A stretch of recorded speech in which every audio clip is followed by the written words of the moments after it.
साल 2015 में एक वायरल न्यूज ने चारों ओर दहशत मचा दी थी। उस खबर के मुताबिक वो एनाकोंडा अफ्रीका के अमेज़न रिवर के आसपास करीब 257 इंसानों और 2325 जानवरों को अपना शिकार बना चुका था और फिर कुछ समय बाद अफ्रीका के रॉयल ब्रिटिश कमांडोज के द्वारा उस सांप के मारे जाने की खबर भी आई थी। हालांकि इंडिया टुडे के anti fake news war room ने अपनी पड़ताल के बाद इस खबर को पूरी तरह से फेक बताते हुए कहा था कि ना तो अमेज़न रिवर अफ्रीका में है और ना ही इतनी ज्यादा लंबाई और वजन वाला कोई भी एनाकोंडा इस दुनिया में कभी मौजूद था। आपको बता दें कि हमेशा पानी में रहने वाला ये खतरनाक जीव दक्षिण अमेरिका के अमेज़न रेन फॉरेस्ट में पाया जाता है। दक्षिण अमेरिका के अमेज़न रेन फॉरेस्ट में पाया जाता है। आमतौर पर जिन सांपों को हम देखते हैं उनकी औसत लंबाई 15 से 20 इंच होती है, मगर बात करें एनाकोंडा की तो दुनिया के सबसे लंबे एनाकोंडा की लंबाई लगभग 44 फीट बताई जाती है और वैज्ञानिकों की माने तो इसका वजन लगभग 250 किलो हो सकता है। हालांकि कुछ ऐसे अजगर भी होते हैं जो लंबाई में एनाकोंडा से भी ज्यादा बड़े होते हैं, लेकिन एनाकोंडा की मोटाई अजगर के मुकाबले ज्यादा होती है। वैसे तो एनाकोंडा एकांत पसंद करने वाले जानवरों में से एक हैं, मगर शाम और रात को वो अपने भोजन की तलाश करते हुए सबसे ज्यादा सक्रिय होते हैं। आपको बता दें कि एनाकोंडा को किलर सांप या मैन ईटर्स भी कहा जाता है। तो अब चलते हैं उस सवाल की तरफ कि क्या वाकई में एनाकोंडा आपकी मौत का कारण बन सकता है। तो इसका जवाब है कि हाँ, एनाकोंडा के इंसान को पूरी तरह से निगल पाने में सक्षम होते हैं। लेकिन यहाँ एक खास बात यह है कि बाकी कुछ सांपों से अलग जिनके जहर से हम मर सकते हैं, एनाकोंडा जहरीले नहीं होते। ऐसे में अगर वो किसी को काट भी लें तो ये उसकी जान के लिए घातक नहीं होता। अब आप सोच रहे होंगे कि अगर इसका जहर भी काम का नहीं है तो फिर ये किसी को अपना शिकार कैसे बनाते हैं, शायद अपने दांतों की मदद से। तो यहाँ भी एक खुशखबरी है कि एनाकोंडा कभी अपने शिकार को चबा नहीं सकता है, क्योंकि उसके दांत अपने शिकार को सिर्फ पकड़ कर रखने में सक्षम होते हैं, चबाने में नहीं।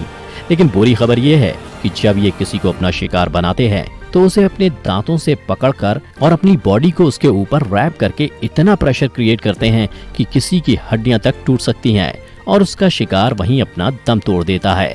दरअसल एनाकोंडास किसी भी हार्ट बीट को भी सेंस कर सकते हैं। ऐसे में वो अच्छे तरह से जान पाते हैं कि कब उसके शिकार ने सांस लेना बंद कर दिया है और उसके बाद शुरू होता है एनाकोंडा का फीस्ट टाइम।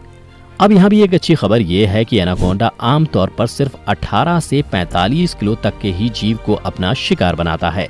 तो अगर आपका वजन 45 किलो से ज्यादा है, आपकी लंबाई अच्छी है और आपके शरीर की गड़त काफी ब्रॉड है, तो एनाकोंडा को आप में शायद कोई इंटरेस्ट नहीं होगा।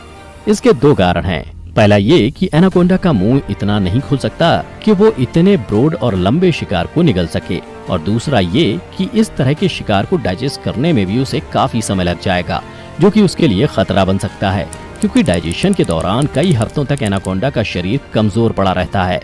ऐसे में वो शिकारियों का इजी टारगेट बन सकता है।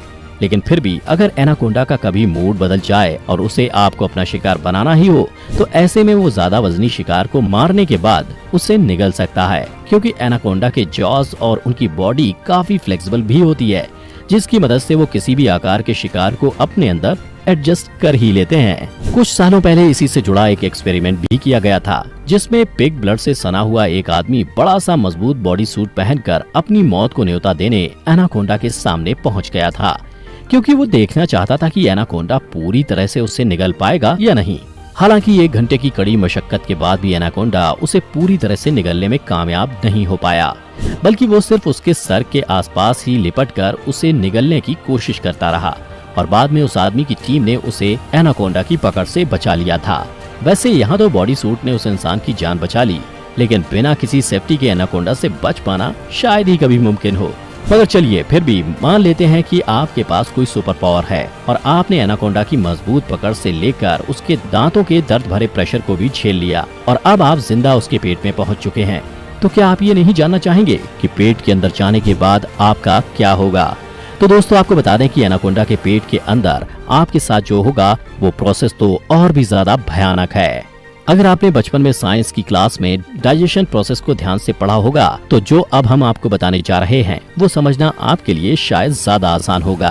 सबसे पहले तो उसके पेट के अंदर आपको एक अजीब से गीलेपन का एहसास होगा, जैसे आप किसी स्टिकी सब्सटेंस से लिपटे हुए हो। दरअसल वो स्टिकी चीज है एनाकोंडा का सलाइवा, और ये सलाइवा आपको पूरी तरह से मॉइस्ट कर देता है, जिसकी वजह से लुब्रिकेशन भी इजी हो जाता है और अब वो आपको इजिली नीचे की ओर धकेल सकता है। अब आप जा पहुंचेंगे उसके ओएसोफेगस में, लेकिन आपको अभी यही नहीं रुकना है, ये तो सफर अभी काफी लंबा है। उसके ओएसोफेगस के मसल्स आपको और अंदर धकेलेंगे और फिर आपको क्रश किया जाएगा।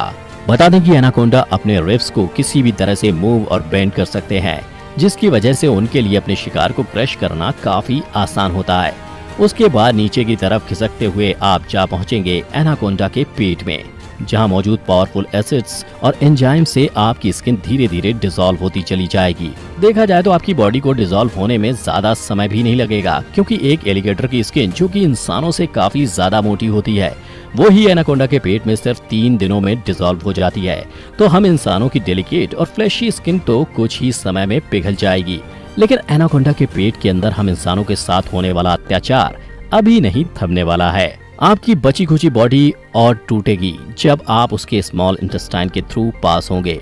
फिर आपके सारे न्यूट्रिएंट्स को एब्जॉर्ब कर लिया जाएगा और फिर भी अगर कुछ कसर बाकी रह जाएगी तो वो उसके लिवर और पैंक्रियाज में मौजूद स्ट्रॉन्ग एंजाइम्स पूरी कर देंगे। अब आपके बाल और नाखूनों के अलावा और कुछ बाकी नहीं रहेगा, जो शायद उसके मल के साथ निकल जाएंगे। जरूर आपको ये सुनने के बाद काफी अजीब महसूस हो रहा होगा, लेकिन आपको टेंशन लेने की जरूरत नहीं है, क्योंकि एनाकोंडा कभी आपको पूरा निगलने का साहस नहीं करेगा। हाँ, मगर वो आपको अपना दम तोड़ देने पर मजबूर जरूर कर देगा। वैसे भी आजकल एनाकोंडास की संख्या में काफी कमी आती जा रही है। ये तो हम जान ही चुके हैं कि वो सिर्फ साउथ अमेरिका के जंगलों में ही पाए जाते हैं। साथ ही अक्सर इनके शिकारों की खबरें भी आती रहती हैं। ऐसे में वहाँ भी इनकी संख्या काफी कम रह गई है। वैसे एक सच्चाई ये भी है कि एनाकोंडा हो या कोई और जानवर, वो किसी को नुकसान तभी पहुंचाते हैं जब उन्हें सामने वाले से कोई खतरा महसूस होता है। अक्सर हम में से बहुत लोगों को ये समझ नहीं होती और हम अपने एंटरटेनमेंट के लिए जानवरों के साथ अमानवीय बर्ताव करने लगते हैं। कभी कोई जू में शांत बैठे किसी जानवर के साथ छेड़खानी करने लगता है, तो कभी कोई कुत्तों या दूसरे जानवरों को पत्थर मारते हुए नजर आता है। इस बीच हम ये भूल जाते हैं कि वो अपने नेचुरल इंस्टिंक्ट के चलते कभी भी हम पर हमला कर सकते हैं।